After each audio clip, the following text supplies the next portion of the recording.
Shobhabazar metro স্টেশনে নেমে মাত্র 5 মিনিট পায়ে হেঁটে কীভাবে পৌঁছে যাবেন কুমারটুলিতে, কি দেখবেন, কুমারটুলিতে ছবি ভিডিও করতে গেলে কি নিয়ম রয়েছে, সমস্ত কিছু দেখাবো আপনাদেরকে এই ভিডিওতে। চলুন দেখতে থাকুন, সঙ্গে থাকুন। রয়েছি শোভাবাজার সুতানুটি স্টেশনের 3 নম্বর মেট্রোর যে এক্সিট গেট রয়েছে, এক্সিট গেটে এই এক্সিট গেট থেকে কিভাবে কুমারটুলি যাবেন সেটি আপনাদেরকে দেখাবো এই ভিডিওতে। এক্সিট গেট থেকে বেরিয়ে এলে সামনে যে লাল মন্দির পড়ে, সেই লাল মন্দিরটা দেখতে পাচ্ছি। দুদিকে রাস্তা রয়েছে, মাঝে রয়েছে মন্দিরটা। ওপারেতে শোভাবাজার রাজবাড়ি রয়েছে, আর এপারেতে বাঁ দিয়ে গেলে আমরা কুমারটুলি পৌঁছে যাবো। একটু সামনে এগিয়ে গেলে জগৎ মুখার্জি পার্ক পাবো। ওখানেতে উত্তর কলকাতার যে দুর্গাপুজো গুলো হয় তার মধ্যে অন্যতম হচ্ছে জগৎ মুখার্জি পার্কের পুজো। ওর পাশ দিয়েও রাস্তাটা রয়েছে, আর এখান দিয়েও যাওয়া যায়। এটা দেখতে পাচ্ছি রাজা নবকৃষ্ণ স্ট্রিট রয়েছে। এই রাজা নবকৃষ্ণ স্ট্রিট দিয়ে আমরা হাঁটতে হাঁটতে এগিয়ে যাব বাঁ দিক ধরে, তাহলে আমরা পৌঁছে যাব কুমারটুলি থেকে। ওখান থেকে একটু সামনে ডান দিকে গেলেই পৌঁছে যাব কুমারটুলির যে কুমোরপাড়া রয়েছে তাতে, এবং দেখবো সমস্ত মূর্তির প্রস্তুতি।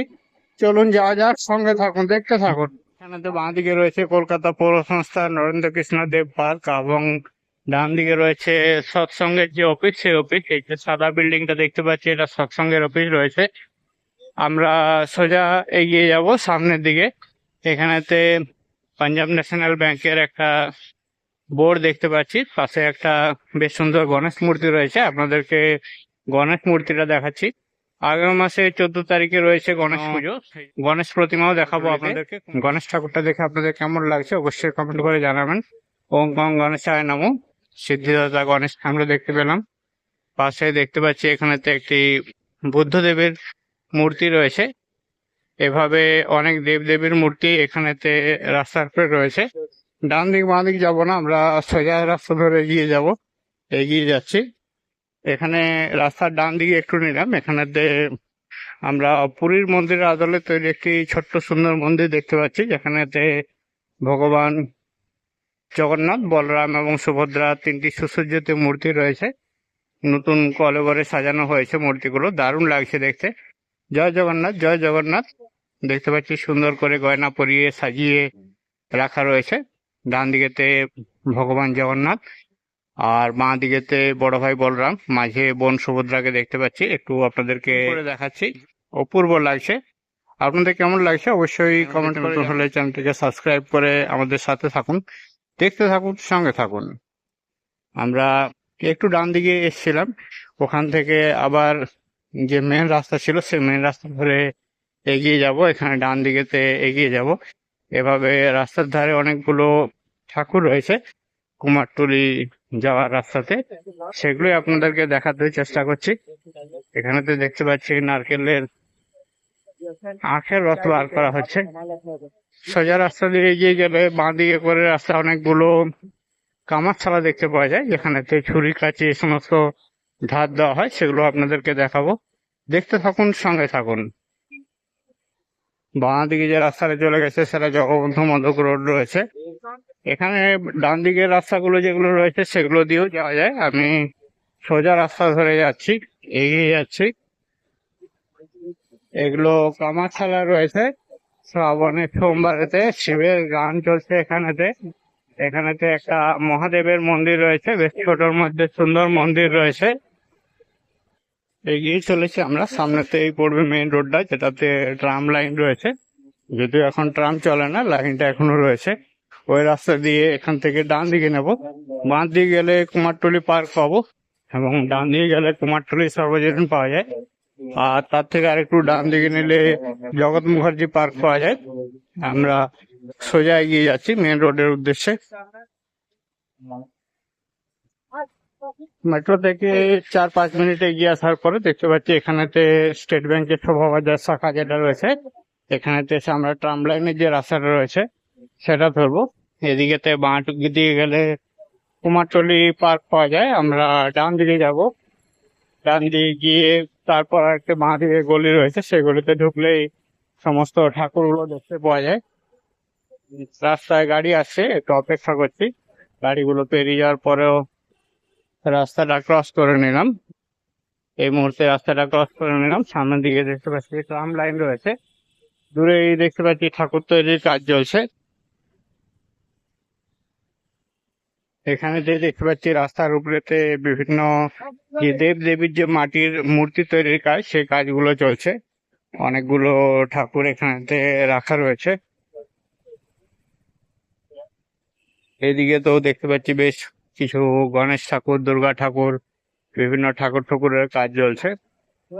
রয়েছে ছোট কালী ঠাকুরেরও কাজ চলছে। শুরু হয়ে গেছে কাজ পুরোদমে।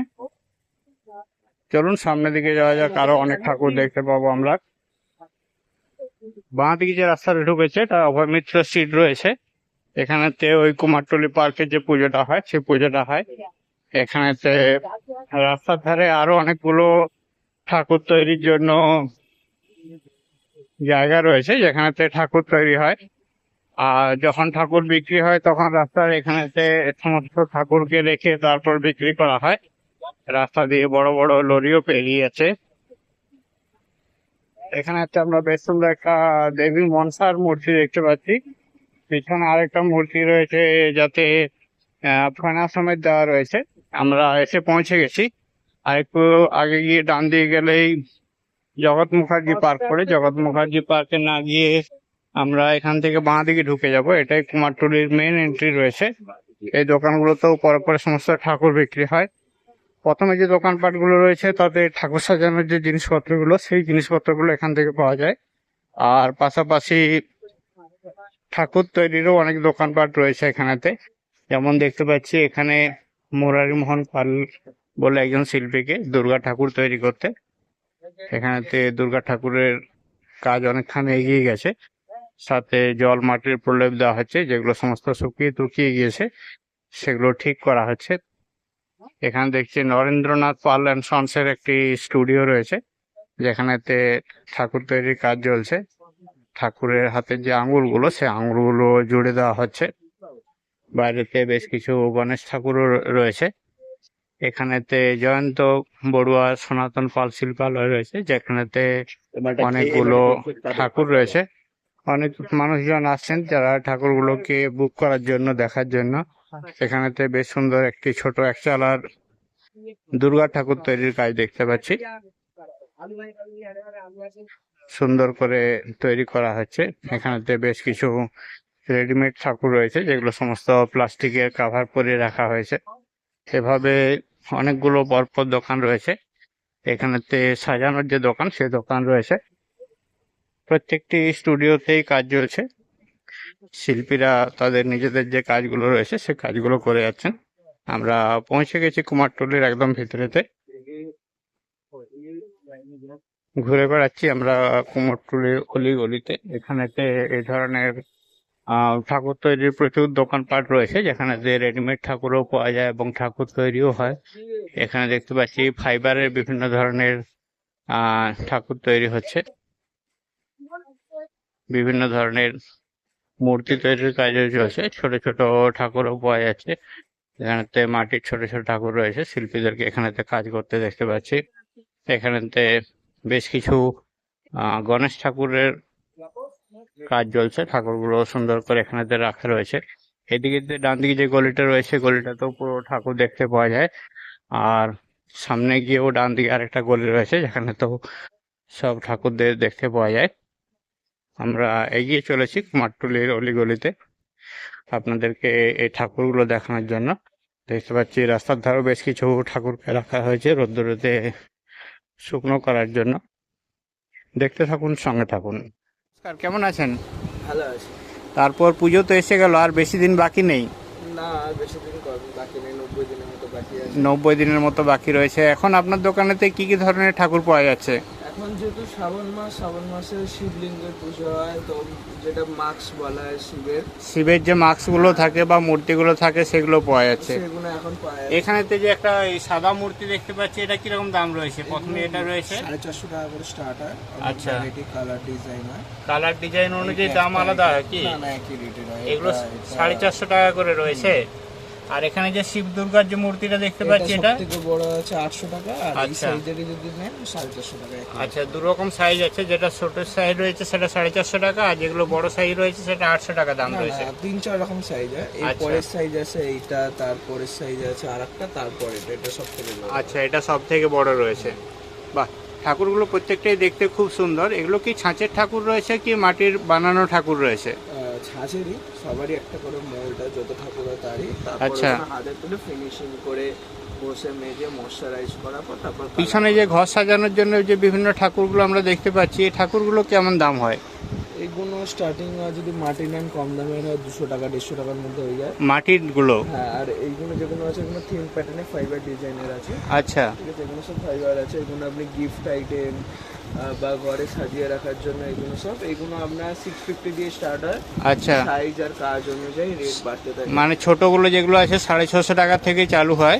এইটা যেরকম 650, আচ্ছা, এটা যেটা রয়েছে এটা 650 টাকা দাম রয়েছে। এটা 650, এটা কিন্তু এটাও 650 টাকা দাম রয়েছে। এটা খুচরো রেট, ঠিক আছে। যারা আচ্ছা। হোলসেল নিতে চায়, আচ্ছা, কেউ যদি মানে বাল্ক কোয়ান্টিটিতে নেয় বা দুর্গাপূজা তো বাল্ক কোয়ান্টিটিতে নিতে গেলে মিনিমাম কতগুলো নিতে হয়?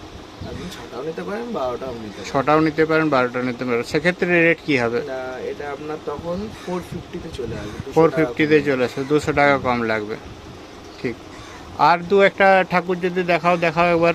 বিভিন্ন ধরনের তো ঠাকুর রয়েছে এখানে, তো দেখতে পাচ্ছি সমস্ত ছোট ছোট ঘরের যে লক্ষ্মী সারা পুজোর বছর গণেশ লক্ষ্মীর কাজ হয়, তো লক্ষ্মী ঠাকুর রয়েছে, গণেশ ঠাকুর রয়েছে, এগুলো বাড়িতে পুজোর জন্য নাকি?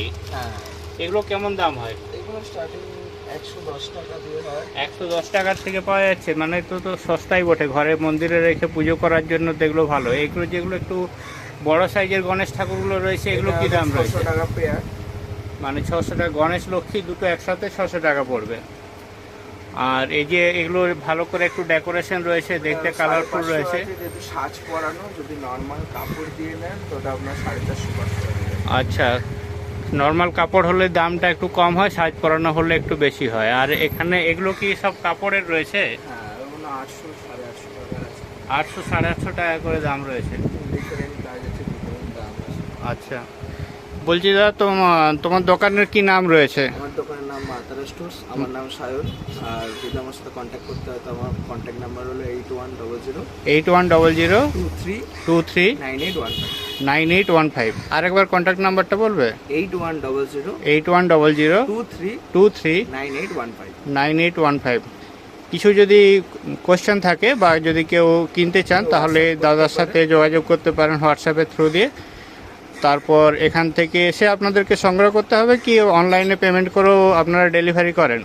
ফাইবারের চিজ নিলে আমরা পার্সেলে দিয়ে দিই। মাটির জিনিসে রিস্ক থাকে, আচ্ছা তো তার প্যাকিং চার্জটা আলাদা হয়। আচ্ছা, আচ্ছা, আচ্ছা। ওটা ভালো করে প্যাক করে দিই, তারপর কুরিয়ার করে দিই। আচ্ছা, মানে নর্মাল ফাইবারে নিলে তাতে কোনো প্যাকিং চার্জ লাগে না। জিরো প্যাকিং চার্জে আমরা কুরিয়ারে দিদি, বা কুরিয়ার চার্জ যেটা হয় সেটা কাস্টমার। আর সেটা তো পে করতে হবে। ঠিক। যাই হোক, কথা বলে ভালো লাগলো, থ্যাংক ইউ। এখানে কুমারটুলির একদম মাঝের অংশেতে এসে পৌঁছে গেছি। দেখতে পাচ্ছি এখানেতে কুমারটুলি মৃৎশিল্পী সমিতির যে অফিসটা রয়েছে সেই অফিসটা এখানেতে রয়েছে। 2/4 বনমালী সরকার স্ট্রিট, কলকাতা 5। রেজিস্ট্রেশন নাম্বার রয়েছে S10428। এটা 3 মাথার মোড় রয়েছে। এদিক থেকে সোজা চলে গেলে ভিতরে যে কুমারটুলি পার্ক রয়েছে সেখানেতে যাওয়া যায়। আর ডান দিকেতে কুমারটুলি সর্বজনীন রয়েছে। এখানেতে দেখতে পাচ্ছি সমস্ত ঠাকুর তৈরির কাজ হচ্ছে। এখানেতে একটা চায়ের দোকান রয়েছে, চায়ের দোকানটা এখন বন্ধ রয়েছে। ভিতরে তো ঠাকুর তৈরি হয়। আর এখানেতে দেখতে পাচ্ছি শিল্পীদের যে ঠাকুরের যে অস্ত্রশস্ত্র হয় বা সাজানোর যে জিনিসগুলো হয় সেই জিনিসগুলোর কাজ চলছে, ফোমের কাজগুলো চলছে। ব্যানার দিয়ে বেলে বেলে আঠাগুলোকে সুন্দর করে বসিয়ে দেওয়া হচ্ছে। খুব হাতের নিখুঁত কাজ রয়েছে। পাশাপাশি এ ধরনের আরো দোকান রয়েছে যেখানেতে এই কাজগুলো সম্পন্ন হচ্ছে। আর বড় বড় স্টুডিও রয়েছে এখানে, স্টুডিওতে বিভিন্ন ধরনের যে ঠাকুর তৈরির কাজ সেই ঠাকুর তৈরির কাজগুলো চলছে। এখানেতে দেখতে পাচ্ছি বিক্রমপুর শিল্পালয় রয়েছে, শিল্পী রাখাল পাল অ্যান্ড সন্সের এটা স্টুডিও রয়েছে যেখানেতে এই ঠাকুর তৈরির কাজগুলো চলছে। দারুণ লাগছে দেখতে। এপাশেতে একটা দুর্গা ঠাকুর তৈরি হয়েছে যেটার ডিজাইনটা বেশ সুন্দর, ইউনিক লাগলো আমার। আপনাদের কেমন লাগছে অবশ্যই কমেন্ট করে জানান। দেখতে থাকুন, সঙ্গে থাকুন। এই মুহূর্তে আমি কুমারটুলির যে মৃৎশিল্পালয়ের যে মেন অফিস রয়েছে সেই অফিসেতে রয়েছি। অফিসেতে প্রত্যেক বছরের ন্যায় এখানেতে ছবি তুলতে গেলে ক্যামেরা থ্রু দিয়ে বা ভিডিও করতে গেলে কিছু চার্জ নেওয়া হয়। সেই সমস্ত যে টিকিটগুলো পাওয়া যায় সেগুলো সম্পর্কে জেনে নেবো দাদার কাছ থেকে। দাদা কেমন আছেন বলুন? তারপর এবছর আপনাদেরকে কি নিয়ম রয়েছে এখানেতে ক্যামেরায় ছবি তুলতে গেলে? এবছরেও মানে আগের বছরের মতো এখানে যদি কেউ ক্যামেরা নিয়ে আসে, আচ্ছা, কি ক্যামেরা? যেমন ধরুন ডিএসএলআর, গোপ্রো বা অন্য যে কোনো কোম্পানির যে নর্মাল ক্যামেরা থাকে, আচ্ছা। সেটা যদি নিয়ে আসে, আর যদি সে ফোনের মধ্যে গিম্বেল বা ট্রাইপড কিছু লাগিয়ে সে ফটো ক্লিক করে আচ্ছা আমাদের তোমার প্রিয়, তাহলে তাকে ফটো কনভার্সন কার্ডটা থাকতে হবে। আচ্ছা এবার এই কার্ডটার প্রাইস হচ্ছে 100 টাকা আচ্ছা। পার ক্যামেরার উপর। আচ্ছা মানে যদি কারো কাছে একটা ক্যামেরা থাকে হ্যাঁ। একটা কার্ড লাগবে, আচ্ছা। 100 টাকা লাগবে।